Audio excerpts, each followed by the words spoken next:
మాజీ DGP AB Venkateswararao సంచలన వ్యాఖ్యలు చేశారు. తన 30 ఏళ్లు సర్వీసులో 10 నుంచి 15 ఏళ్లు మాత్రమే సక్రమైన పోస్టుల్లో పనిచేశారని అన్నారు. 2004లో రాజశేఖర రెడ్డి అధికారంలోకి వచ్చి కమ్మ వ్యతిరేక పాలసీని తీసుకురావటమే కాక దానిని స్టేట్ పాలసీగా మార్చారంటూ కుండ బద్దలు కొట్టారు. ఆనాడు రాజశేఖర రెడ్డి నాటిన విత్తనం 2019 నాటికి విష వృక్షంగా మారి కమ్మ అధికారులను టార్గెట్ చేసి అణిచివేయటం మొదలైందని మాజీ డీజీపీ ఆరోపించారు. ఏకంగా కమ్మ జాతి వారిపై యుద్ధమే ప్రకటించినట్లు వైసీపీ అధినేత వ్యవహరించాడని దుమ్మెత్తి పోశారు. 2019లో అధికారంలోకి వచ్చిన మర్నాడే తనకు ఉద్యోగం లేకుండా చేశారని, పోస్టింగ్ జీతం అడిగితే సస్పెండ్ చేశారని చెప్పారు. తాను ఊహించని మచ్చను తనపై వేయాలని చూశారని, అయితే చట్టం న్యాయం రెండూ తనను నిప్పుగా నిలబెట్టాయని స్పష్టం చేశారు. చివరకు కరోనాకు, వ్యాక్సిన్ కు, ఎలక్షన్ కమిషనర్ కు కూడా కులం రంగు పూసి విచక్షణ రహితంగా వ్యవహరించారని తీవ్ర ఆరోపణలు చేశారు. సామాజిక వర్గంతో పాటు సమాజానికి సైతం అందరూ తోడ్పడాలని ఆయన వ్యాఖ్యానించారు. ఎన్నో ప్రభుత్వాల్లో నాకు కొన్ని చేదనుభవాలు ఎదురైనప్పటికీ కూడా దులుపుకుని సరే పోనీ ఈ ప్రభుత్వం పోయినాక మళ్ళీ ఇంకొక ప్రభుత్వం వస్తుంది, ఈ పోస్టింగ్ కాబట్టి ఇంకొక పోస్టింగ్ అన్నట్లు ఉన్నావే తప్ప ఏనాడు నేను గవర్నమెంట్తో గొడవ పెట్టుకోలే. నా 30 ఏళ్ల సర్వీస్లో కొంచెం సరైన ఉద్యోగాలు చేసింది మేబీ ఒక 10-15 ఏళ్ళు ఉంటుందేమో.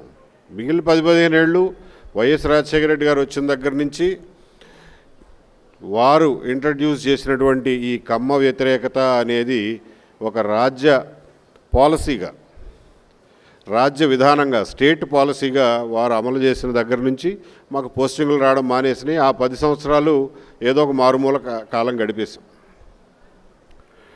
ఆ విధంగా 30 సంవత్సరాల్లో 15 సంవత్సరాలు సరైన ఉద్యోగం చేసాం, 15 సంవత్సరాలు ఎక్కడో ఇన్సిగ్నిఫికెంట్ పోస్టుల్లో చేసేవాళ్ళం. ఆ ఇన్సిగ్నిఫికెంట్ పోస్టుల్లో కూడా మేము చేయగలిగింది చేసేవాళ్ళం. 2019కి వచ్చేసరికి పరిస్థితి పూర్తిగా మారిపోయింది. రాజశేఖర రెడ్డి వేసిన విత్తనం ఇప్పుడు పెద్ద విషవృక్షమై కూర్చుంది.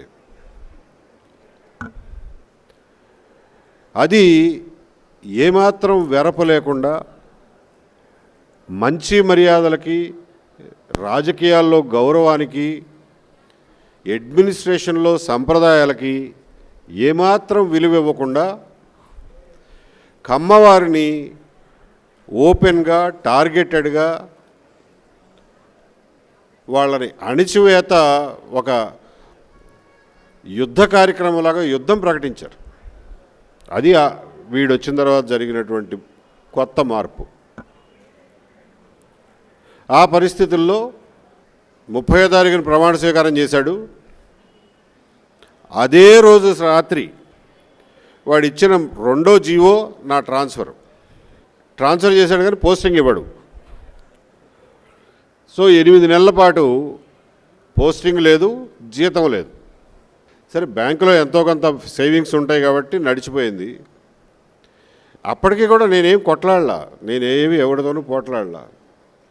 అజయ్ కల్లాం దగ్గరికి 2-3 సార్లు పోయి, ఏమంటే పోస్టింగ్ ఇవ్వకపోయారు బాగానే ఉంది, మరి జీతం కూడా ఇవ్వకపోతే ఎట్లా బతుకుతామయ్యా, మేమేమి అంత ఆస్తులు ఉన్న వాళ్ళం ఏం కాదు, అదిగాక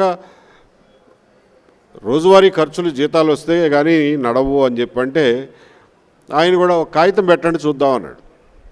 కాగితం పెడితే గవర్నమెంట్ ఫైల్ కదులుతుంది, ఏ కాగితం లేకపోతే ఎవడు చెప్పినా ఎవడు వినడు, నోటి మాట ద్వారా చెప్తే అన్నాడు. ఆయన చెప్పాడు కదా అని చెప్పి జనవరి 6వ తారీఖున 2020 సంవత్సరం జనవరి 6వ తారీఖున బాబు నాకు పోస్టింగ్ ఇవ్వండి, ఇవ్వకపోతే కనీసం జీతం అన్న ఇవ్వండి అని చెప్పి ఒక లెటర్ పెట్టా. ఒక పారాగ్రాఫ్తో 4 వాక్యాల్లో. ఏమి స్పందన లేదు. సరేలే కొత్త సంవత్సరం పండుగలో ఉన్నారో, తర్వాత సంక్రాంతి గొడవల్లో ఉన్నారో అని ఒక 20 రోజులు ఆగి మళ్ళీ 28వ తారీఖున మళ్ళీ ఒక రిమైండర్ పెట్టా. అంతవరకే, నేనేమి కొట్లాడలా ఎవరితోనూ. వారం రోజులు తిరగకుండా సస్పెన్షన్ ఆర్డర్ చేతిలో పెట్టారు. అంటే ఏంటన్నమాట, వాళ్ళ ఉద్దేశం ఏంటంటే, నువ్వు జీతం అడిగే సాహసం చేస్తావా, కాగితం ఇన్ రైటింగ్ మమ్మల్ని కాగితం పెట్టి మాకు జీతం ఇమ్మని చెప్పి అడుగుతావా అనే అహంకార ధోరణిలో ఉన్న ప్రభుత్వం ఆ రోజున. మీకు సందర్భం చెప్తున్నాను, ఎందుకంటే నాకు కూడా ఒక రకంగా కొన్నిసార్లు ఆలోచిస్తే చిన్నతనంగా అనిపిస్తుంది. ప్రభుత్వోద్యోగులం ప్రభుత్వం మీద ఇంతలా కొట్లాడడం ఏంట్రా బాబు, ఆ అవసరం ఎందుకు కలిగిందా అని చెప్పి కొన్నిసార్లు బాధ కలుగుతూ ఉంటుంది.